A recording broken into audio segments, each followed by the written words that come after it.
Hello दोस्तों, कैसे हैं आप सब। आशा करता हूँ आप सब बढ़िया होंगे। दोस्तों, आज की कहानी जितनी अजीब है उससे ज़्यादा दर्दनाक भी।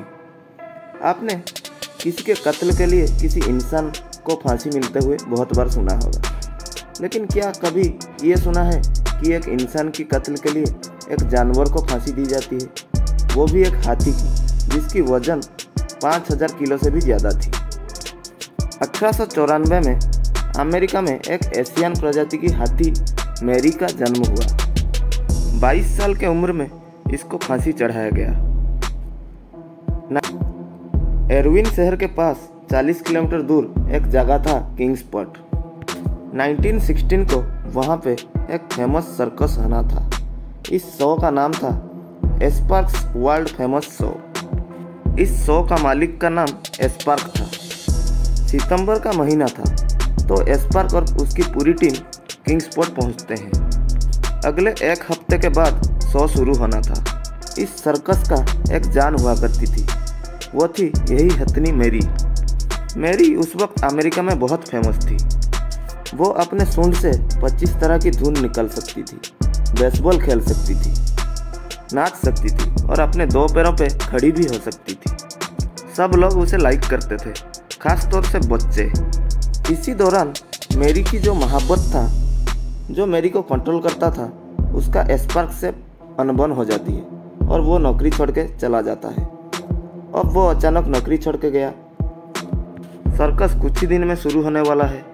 अब एस्पार्क बहुत परेशान था, कहाँ से मोहब्बत ढूंढे। मैरी को कौन नहलाएगा, कौन खिलाएगा, उसकी देखभाल कौन करेगा। तभी एक 38 साल का आदमी जिसका नाम था वेल्टन एल्ड्रिच, वो एस्पार्क के पास पहुंचता है और कहता है कि वो मोहब्बत बनेगा। वेल्टन पहले एक होटल में काम करता था और होटल में मिली एक रूम में रहता था, लेकिन किसी कारण को लेकर इसको वहां से निकाल दिया जाता है। अब वो बेरोजगार के साथ साथ बेघर भी हो गया था। तभी इसको मैरी के बारे में पता चला और ये एस्पार्क के पास पहुंच गया। दोनों को दोनों की ज़रूरत थी, तो एल्ड्रिच को नौकरी मिल गई। एल्ड्रिच ये झूठ भी बोल देता है कि वो मोहब्बत का काम जानता है, लेकिन फिर भी उसको कुछ बेसिक्स बताया जाता है।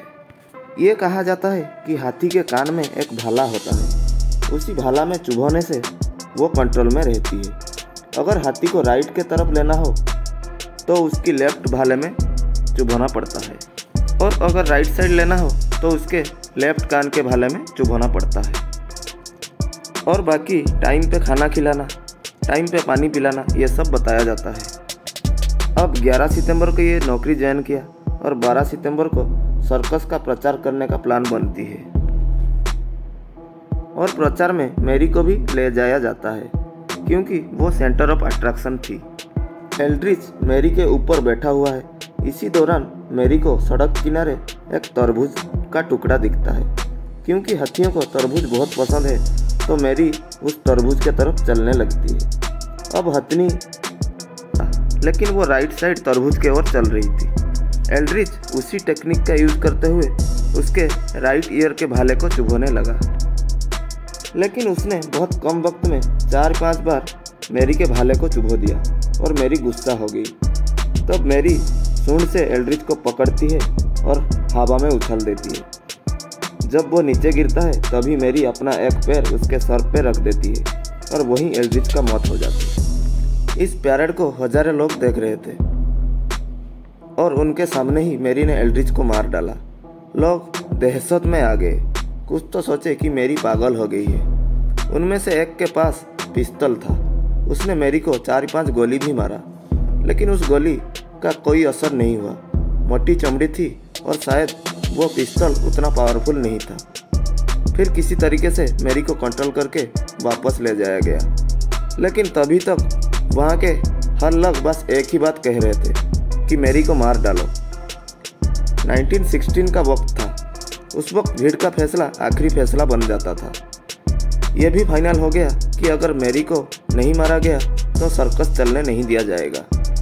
तो एस्पार्क परेशान हो गया। इतनी बड़ी नुकसान को टालने के लिए उसने मैरी को कुर्बानी देने को तैयार हो गया। कुछ लोगों ने कहा कि इसको 2 ट्रेन के बीच में कुचल देते हैं, कुछ ने कहा कि करंट दे के मार देते हैं। तभी स्पार्क के दिमाग में ये आइडिया आया कि मैरी को पब्लिकली फांसी देते हैं, सब ये देखेंगे और सर्कस की अच्छी पब्लिसिटी हो जाएगी। फिर वो सोचने लगा कि फांसी कहाँ दिया जाए, कि इतना मजबूत फंदा कहाँ से मिलेगा, कहाँ लटकाया जाएगा। किंग्सपोर्ट शहर में ऐसी कोई इंतजाम नहीं थी जहाँ मैरी को फांसी दी जा सके। तभी किसी ने बताया कि यहाँ से 40 किलोमीटर दूर एरविन शहर में एक रेलवे स्टेशन बन रहा है। वहाँ पे बड़े बड़े क्रेन्स थे जो ट्रेन के डब्बों को एक जगह से दूसरी जगह ले जाया करते थे। वो क्रेन्स आराम से 50,000 किलो से भी ज़्यादा वजन की चीज़ें उठा सकते थे। अब मैरी को 13 सितंबर के दोपहर को फांसी देने के तय किया गया और उसे एरविन शहर ले जाया गया। करीब 2,500 लोगों की भीड़ थी। मैरी को क्रेन के करीब ले जाया गया और एक बड़ा सा चेन मैरी के गले में बांधा गया। क्रेन को ऊपर उठाया गया।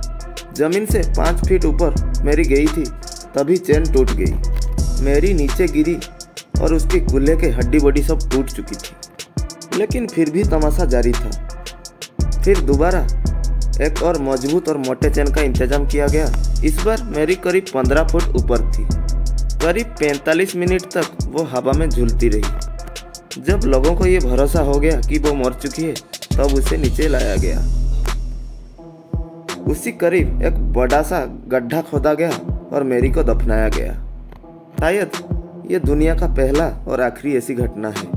अब तो जानवरों को लेकर बहुत सारे कानून भी बन चुके हैं। आपके इस फांसी के बारे में क्या राय है, कमेंट करके ज़रूर बताइए।